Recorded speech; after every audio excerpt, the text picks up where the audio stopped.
என் வாழ்க்கையில செய்த நன்மைகளை குறித்து சிலவற்றை உங்களுக்கு சாட்சியாக அறிவிக்க வந்திருக்கிறோம். பிரியமானவர்களே, ஒரு 3 வருடத்துக்கு முன்பதாக எனக்கு தாடையில் நரம்பு தளர்ச்சி ஆகிவிட்டது.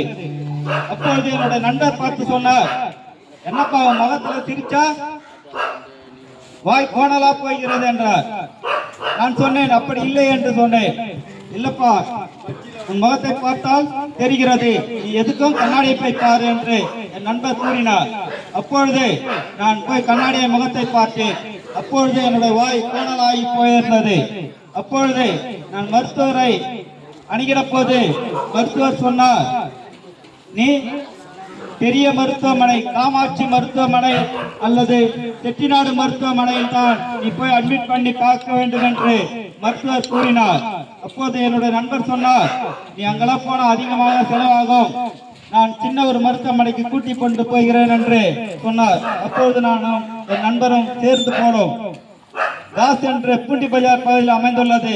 தாஸ் என்ற மருத்துவமனைக்கு சென்று மருத்துவரை பார்த்தோம். மருத்துவர் பரிசோதித்த பிறகு சொன்னார், உன்னுடைய தாடையில் நரம்பு தளர்ச்சி ஆகி கொண்டிருக்கிறது, அதை இப்பொழுதே சரி செய்தால் தான் சரி செய்ய முடியும், இல்லை என்றால் பெரிய ஆபரேஷனுக்கு கொண்டு போய்விடும் என்று மருத்துவர் கூறினார்.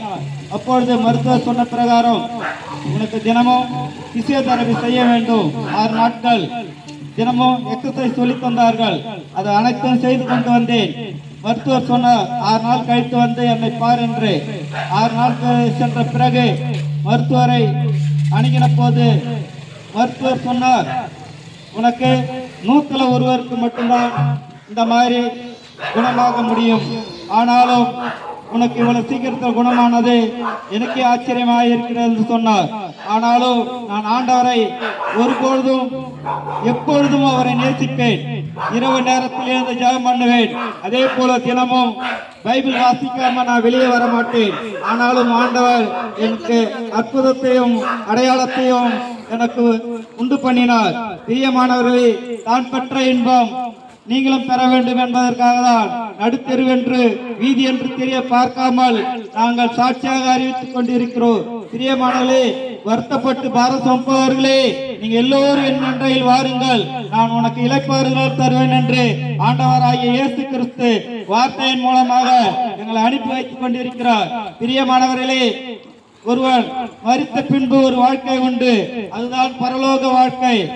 பிரியமானவர்களே, அன்பானவர்களே, மாணவ செல்வங்களே, 12வது 10வது 11வது படிக்கும் எக்ஸாம் எழுத போற சிறு பிள்ளைகளே, உங்களுக்கு ஆண்டவராகிய இயேசு கிறிஸ்து ஞானத்தையும் சிறந்த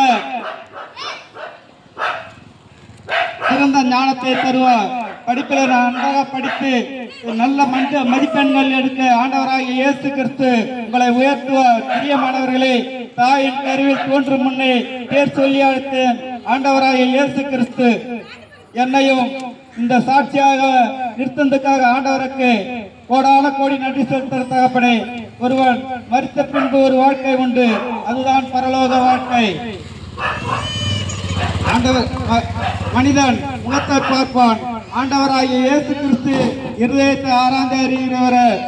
ஒருவன் தன் வீட்டு கதவை திறப்பானால் அவனோட கூட ஆண்டவராகிய இயேசு கிறிஸ்து பிரவேசிப்பேன் என்று வார்த்தை மூலமாக சொல்லி இருக்கிறார். பிரியமானவர்களே, தான் பெற்ற இன்பம் பெருகின்ற வையகம், தான் பெற்ற சுகத்தையும் தான் பெற்ற சமாதானத்தையும் தான் பெற்ற இன்பத்தையும் உங்களுக்காக அறிவிக்க வந்திருக்க பிரியமானவர்களே, நாங்க இயேசு என்று ஒரு மதம் என்று நீங்க எல்லாரும் நினைத்திருக்கிறீர்கள். ஆண்டவராகிய இயேசு கிறிஸ்து ஒரு மார்க்கம் உன்னை என்னையும் படைத்த ஆண்டவராகிய இயேசு கிறிஸ்துவை பற்றி தான் நாங்க பேசிக்கொண்டு இருக்கிறோம். நாங்களும் நாத்திகமான எடுத்து கொண்டு இருக்கலாம். பிரியமானவர்களே, நாங்கள் பெற்ற இன்பத்தை நீங்களும் பெற வேண்டும் என்பதற்காக தான் ஞாயிறு தோறும் ஓய்வு எடுக்காமல் பேசிக்கொண்டு இருக்கிறோம். பிரியமானவர்களே, என்னை நோக்கி கூப்பிடு, நான் உனக்கு அப்பொழுது ஒரு மறு உத்தரவு கொடுப்பேன் என்று ஆண்டவராகிய இயேசு கிறிஸ்து சொல்லியிருக்கிறார். உங்கள் துக்கத்தை கண்ணீராய் எல்லாம் ஆனந்த கழிப்பாக மாற்றுவேன் என்று ஆண்டவராகிய இயேசு கிறிஸ்து சொல்லியிருக்கிறார். பிரியமானவர்களே, நானே வழியும் நானே சத்தியமும் நானே ஜீவனமாக இருக்கிறேன் என்று ஆண்டவர் வார்த்தை மூலமாக சொல்லியிருக்கிறார். பிரியமானவர்களே, நானும் சில வருடத்துக்கு முன்பதாக உங்களைப் போலதான் வேடிக்கை பார்த்து கொண்டிருந்த நாட்கள் உண்டு.